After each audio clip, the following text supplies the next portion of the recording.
I'm going to introduce our work on using deep convolutional neural networks as in silico models for human naturalistic face processing. Given the current DCNNs trained with faces can rival and even exceed human-level performance, it's natural to ask whether the internal representations learned by DCNNs similar to those used by the human face processing system. To better match the dynamic, real-life human experience with faces, we developed the largest naturalistic dynamic face stimulus set in human neural imaging research, which contains more than 700 naturalistic video clips of unfamiliar faces. We used representational similarity analysis to investigate how well the representations of DCNs match human neural representations across the entire distributed face processing system.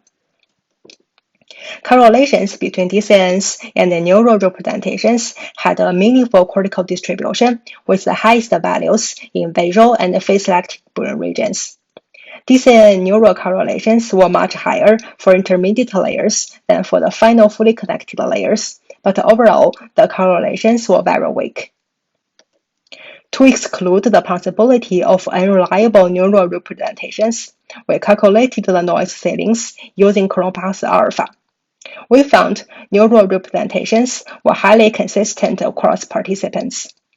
We also included another two face-trained DCNs, and we found DCN representational geometries were strikingly consistent across diverse architectures.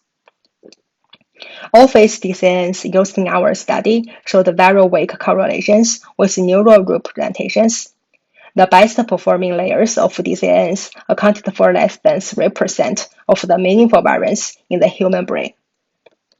Similar weak correlations were found with object DCNs as well. We did a behavioral face similarity arrangement task. We found face DCNs captured the variance of the behavioral task in layers before the final fully connected ones.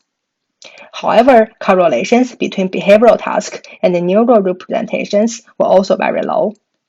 We found neither face DCNs, nor object DCNs, nor the behavioral task, nor any combination provided a strong model that captured the meaningful variance in the neural representations of dynamic faces.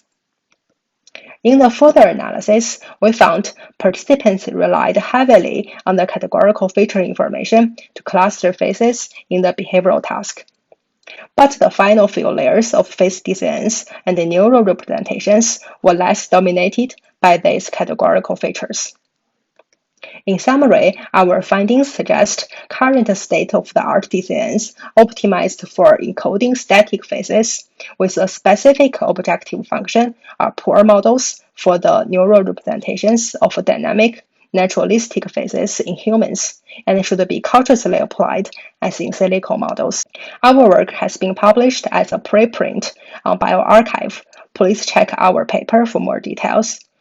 You are also welcome to follow us on Twitter or directly contact us via emails if you have other questions.